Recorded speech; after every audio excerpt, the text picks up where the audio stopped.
Hello and welcome to this episode of Focus On. Today, the spotlight is on the Central African Republic as Bangui played host to the 2025 African Caucus Meetings. My guest today is Marc Mandaba, the CEO of SCI Capital SA, an investment company 80% owned by the government of the Central African Republic and established just 2 years ago.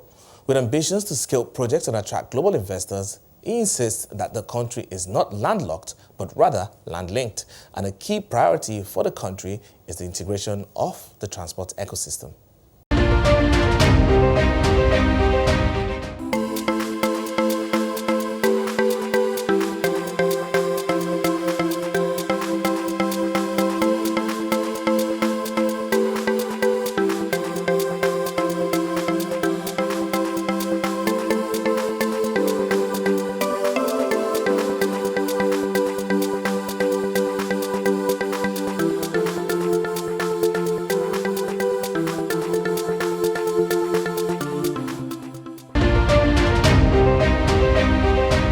Thank you so much for your time today, Marc. We're Thank you. here in Bangui. A lot has been said in the past 3 days, but I'd like to start with why it's important for Africa to have one voice at events like this. You know, speaking to the organizations and institutions that build the change. There's been a lot of talk about the global financial architecture and getting it to work for Africa. And I'd like to start from there, why it's important for Africa to have one voice in terms of its global representation at these big institutions. I mean, you see the size of the blocks is increasing. You see it on the size of China, the size of India, the size of the US.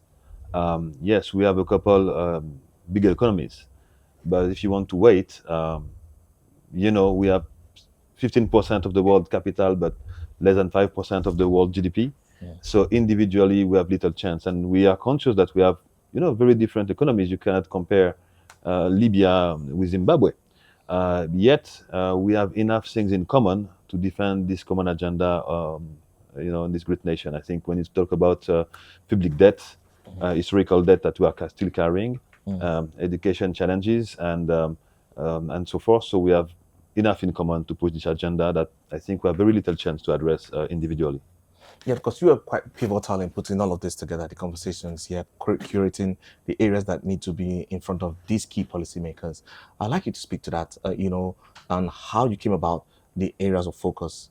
You're looking at the challenges that we're seeing play out in the world today, looking at the uncertainty that we're all going into, especially with the rebalancing of affiliations globally. No, indeed. So to be more specific, the theme of this caucus is infrastructure, resilient infrastructure, human capital, and green asset, green wealth. Yeah.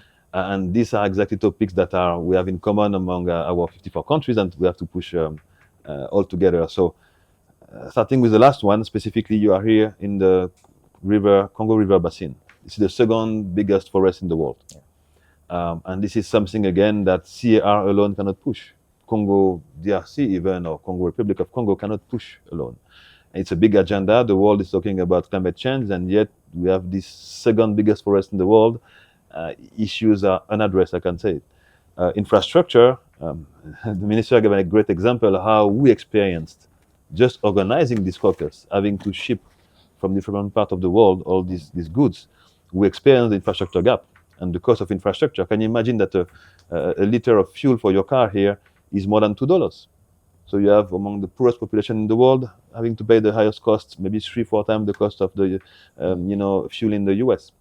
And human capital is at the same time our greatest hope and asset, but danger as well. A young bright boy full of energy, if you don't give him hope, if you don't give him an objective, it's a human bomb walking. But if you raise this great human being in the right way and he has hopes, it's wonderful. So, and I was really happy. We have a team here with SCI Capital to organize the event, about 40, 50 young guys organizing, the concierge, booking the hotels for our guests, all the ladies serving and the gentlemen. And you cannot imagine how the pride in their eyes during this entire week, having to host our 53 fellows and IT. Yeah, very great. And I'd like to stay on the area of infrastructure.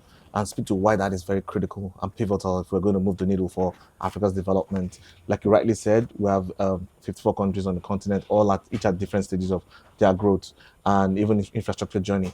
And looking at the lay of the land, you will find that, yes, there's a lot of ideas on projects to come up on the continent. We see the gaps quite huge.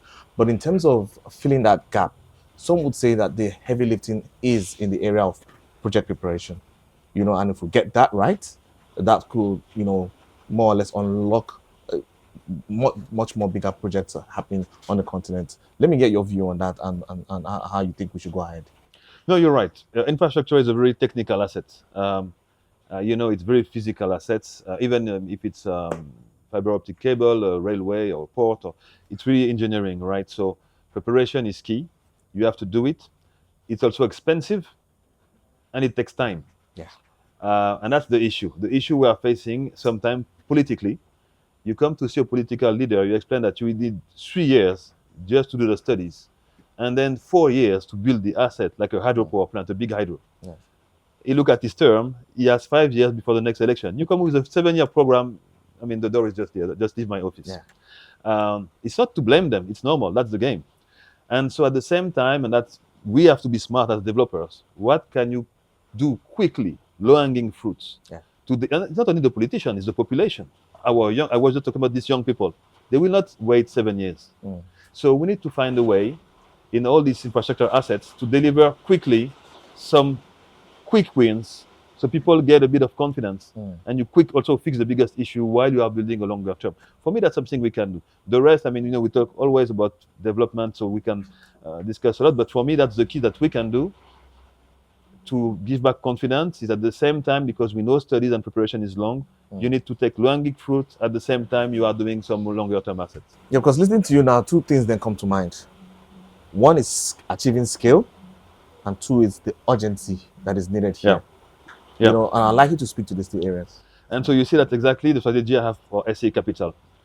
So we started 2 years ago, and I look at the project of the country, and in each sector I said, look, I need to find a low-hanging fruit, quick fix, easy to give product. That will give me the time for the population, politically and financially, to do something larger with scale. So you see, you have to, and that's the difficult part, and I think we can do it because many investors, international investors, only come with scale. They don't come for $5 million, $10 million. Nowadays, the studies cost you a lot. Due diligence for a bank costs a lot. So you need to have scale, and CR in particular, my country here, has 6 million inhabitants. GDP is like $2-3 billion, so it's quite small.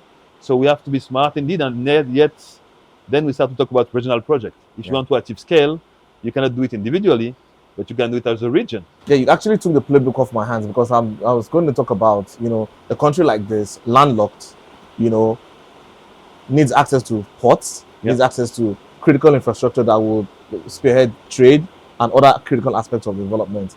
And exploring that area of shared infrastructure, regional infrastructure within countries in this region, how far along is that coming in? Because we know that, yes, there's the West Africa power pool for energy, but I'm trying to imagine what is playing out here in Central Africa. So we are not landlocked. We are land-linked. Okay. Okay. I like we are changing the narrative here. and indeed, in terms of power, we just had our first transmission line connecting CR to Congo DRC, which is just 1 kilometer away from this where we are talking here. It's just across the river. And we did that, it was a few years ago, 4 years ago.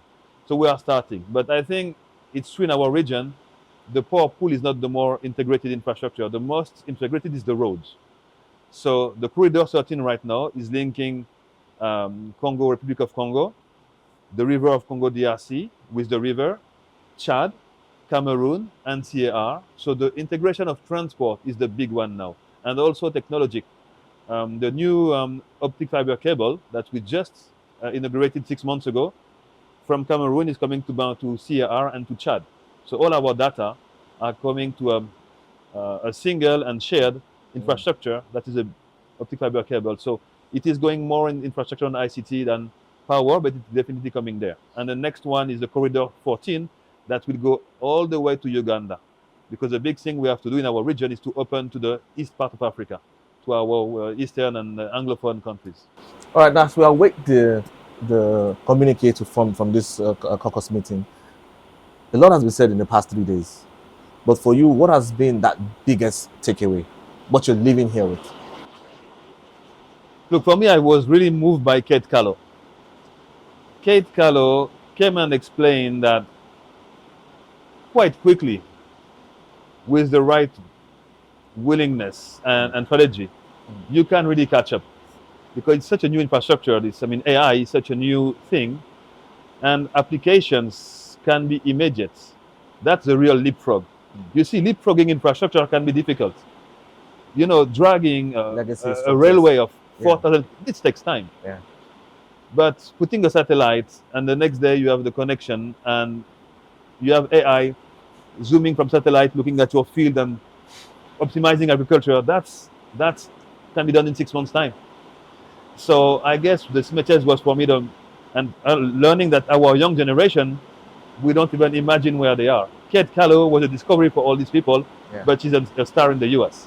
Yeah, because there are many more people like Kate all over the world, and we need to find and discover them. But thank you so much for your time. Thank you. Pleasure. And that was Marc Mandaba, the CEO of SCI Capital SA, sharing the experience of the Central African Republic in hosting the 2025 African Caucus Meetings. I'm Kenneth Igbomor. Thanks for watching.